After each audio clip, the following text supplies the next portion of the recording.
মুম্বাই ভারতের বাণিজ্যিক রাজধানী, আর কলকাতা ভারতের খেলাধুলা এবং সংস্কৃতির রাজধানী। এই মুহূর্তে আমার সঙ্গে রয়েছেন পশ্চিমবঙ্গের সদ্য দায়িত্বপ্রাপ্ত ক্রীড়ামন্ত্রী নিশীথ প্রামাণিক। স্বাগত নিশীথবাবু। প্রথমত হচ্ছে যে প্রথম দিন দপ্তরে এসে, মন্ত্রণালয়ে এসে কীরকম লাগছে? দেখুন, প্রথম দিন এসে আপনাদের সঙ্গে দেখা হলো, কথা হলো, নিশ্চিতভাবে খুব ভালো লাগছে। তবে যেদিন এই পশ্চিমবঙ্গের খেলাধুলোর জগতের হারিয়ে যাওয়া গরিমাকে পুনরুদ্ধার করতে পারবো, যেদিন আপনাদের মুখে চড়া হাসি দেখতে পারবো, সেদিন সবচাইতে বেশি ভালো লাগবে। চওড়া হাসির কথা বলছিলেন। অলিম্পিক আসলে বাঙালি সাংবাদিকদের দেখা যায় যে তাদের মুখ খুব শুকনো, তারা অন্য রাজ্যে ফোন করেন কে কটা পদক পেয়েছে, কি পেয়েছে। এবার কি সেই ছবিটা 10 বছর পরে ভারতে অলিম্পিক আসতে পারে 2036-এ, সেখানে কি 10 বছর পরে আপনি যে ফসল বুনে যাবেন তার ফসল বাঙালি নিতে পারবে? দেখুন, 10 বছর পরে যে অলিম্পিক আসছে সেটার ফসলও আমি কেন্দ্রীয় মন্দির থাকাকালীন বুনে এসেছি। তো নিশ্চিতভাবে একটা দুঃখ, একটা কষ্ট, একটা চাপা যন্ত্রণা কোথাও মনের মধ্যে ছিল। আমি নিজে স্পোর্টসের কেন্দ্রীয় রাষ্ট্রমন্ত্রী ছিলাম, আপনারা জানেন। সেই সময় ভারতবর্ষের বহু রাজ্যে ঘুরেছি, বহু ইনফ্রাস্ট্রাকচার দেখেছি, বহু রাজ্যের ক্রীড়ামন্ত্রীরা তারা অনুরোধ করতেন তাদের স্টেটের ইনফ্রা ডেভেলপমেন্ট করে দেওয়ার জন্য, করতাম। কিন্তু কেন জানি সবসময় কোথাও একটা যন্ত্রণা কাজ করতো মনের মধ্যে, কোথাও একটা ব্যথা থাকতো যে আমার পশ্চিমবঙ্গ জন্মভূমি, কর্মভূমি, সেখানে আমি কিছু ডেভেলপ করতে পারছি না, চেয়েও পারছি না। স্টেটকে বারবার অনুরোধ করেছি, তৎকালীন মুখ্যমন্ত্রীর দপ্তরে চিঠি পাঠিয়েছিলাম, তৎকালীন স্পোর্টস মিনিস্টারকেও বলেছিলাম। স্পোর্টস মিনিস্টার বলতেন আমার হাত পা বাঁধা। তার কথা থেকেই পরিষ্কার বুঝতে পারতাম যে রাজনৈতিক চাপের মধ্যে তাদেরকে থাকতে হতো। কিন্তু মন তো আর সেসব বুঝতো না। মন চাইতো যে আমার রাজ্য, আমার জন্মভূমিতে, আমার সেই কলকাতা থেকে শুরু করে পশ্চিমবঙ্গের বিভিন্ন প্রান্তে স্পোর্টস ডেভেলপমেন্ট হোক।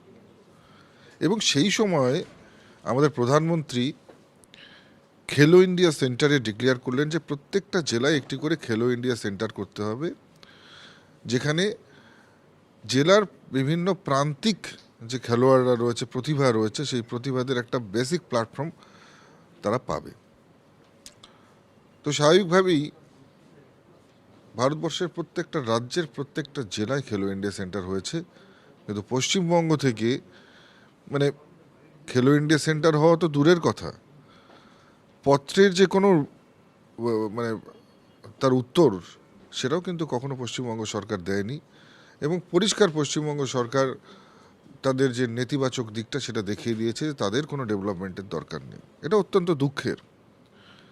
এবং শুধু তাই নয়, স্পোর্টস সেক্টরকে ডেভেলপ করার জন্য সেন্ট্রালের বহু স্কিম রয়েছে। খেলো ইন্ডিয়া স্কিম রয়েছে, সেখানে টপস রয়েছে, সেখানে আপনারা জানেন যে আরও বহু স্কিম রয়েছে। কোনোটাতেই এই স্টেটে কোনো স্কিমকেই ইমপ্লিমেন্ট হতে দেয়নি। এবং আমি গতকাল দায়িত্ব পেয়েই আজকে সমস্ত অফিসারদেরকে বলেছি যে আগামীকাল থেকেই যাতে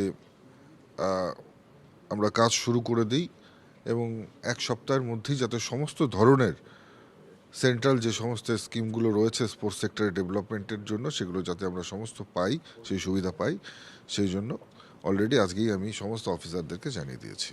নরেন্দ্র মোদী জমানায় সবথেকে বড় খেলার জগতের একটা বড় কিন্তু ভারতের পদক সংখ্যা বাড়ছে। এই ক্যাচ দেম ইয়াং, অর্থাৎ জেলা থেকে যে প্রতিভা, উত্তরবঙ্গ, দক্ষিণবঙ্গের বিভিন্ন প্রান্ত থেকে প্রতিভা তুলে আনার ক্ষেত্রে আপনার প্রথম 100 দিনের পরিকল্পনা কি? দেখুন, আমরা ফার্স্ট 100 ডেজের যে অ্যাকশন প্ল্যান আমরা এখন পর্যন্ত করিনি, তবে প্রাথমিকভাবে অনেক কিছু ভাবা রয়েছে। আমি সমস্ত যারা অফিসার্স রয়েছে তাদের সাথে বসে নিশ্চিতভাবে প্ল্যানিং করব। তবে এর মধ্যে আমাদের মেইনলি যে কটা প্ল্যান প্রাথমিকভাবে এখন পর্যন্ত আমি ভেবে রেখেছি, তার মধ্যে অন্যতম প্রধান যেগুলো সেটা রয়েছে সমগ্র অ্যাসোসিয়েশনগুলোকে নিয়ে বসে সেখান থেকে পরিবারতন্ত্রকে সম্পূর্ণভাবে ঝেড়ে ফেলা। কোনো রকমের স্পোর্টস সেক্টরে কোনো রকমের নেপোটিজম চলবে না, দ্বিতীয় কথা। পাশাপাশি যে সমস্ত একাডেমিগুলো আছে তাদের যা যা রিকোয়ারমেন্ট ডেভেলপমেন্টের জন্য প্রত্যেকটা ব্যবস্থা করে প্রত্যেকটা একাডেমিকে ওয়েল ইকুইপড করা।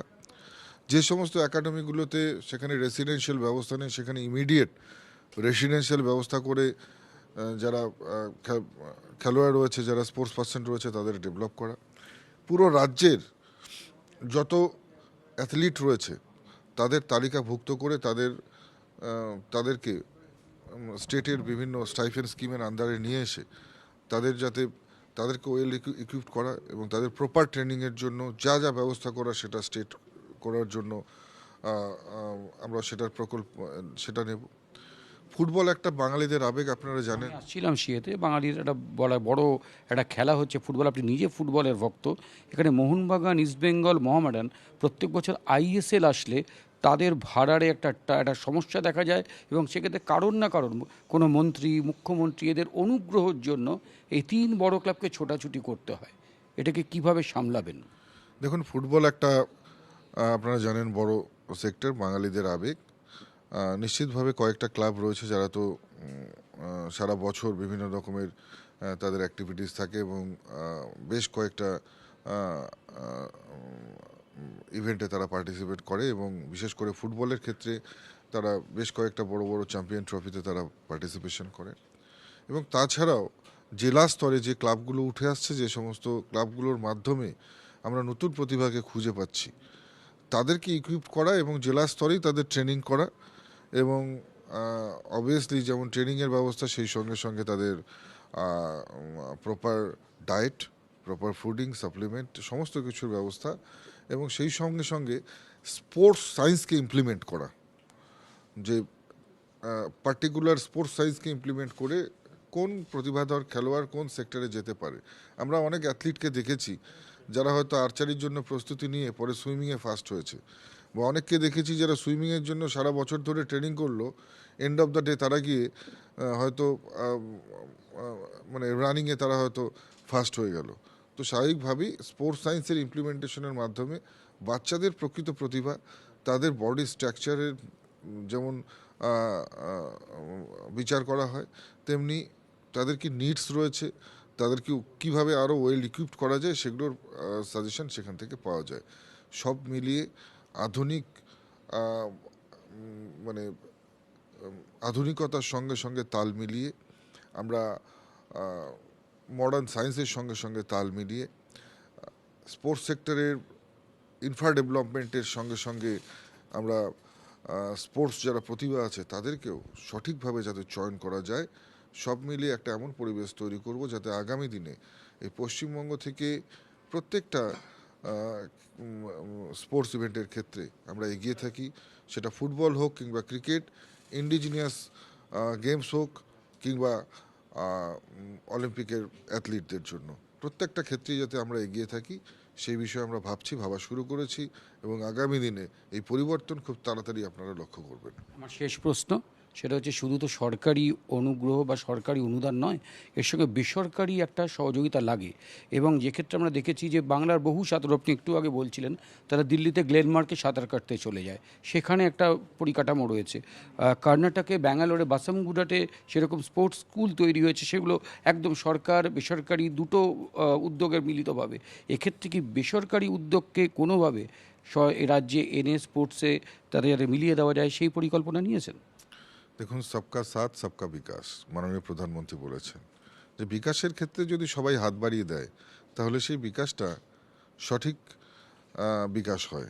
তো নিশ্চিতভাবে সরকার স্পোর্টস সেক্টরের বিকাশের জন্য 100% কাজ করবে, কিন্তু সেই সঙ্গে সঙ্গে আমরা অন্যান্য সেক্টর থেকেও কিভাবে সেটাকে যুক্ত করে স্পোর্টস সেক্টরে ডেভেলপমেন্ট করতে পারি সেটা নিয়ে ভাববো।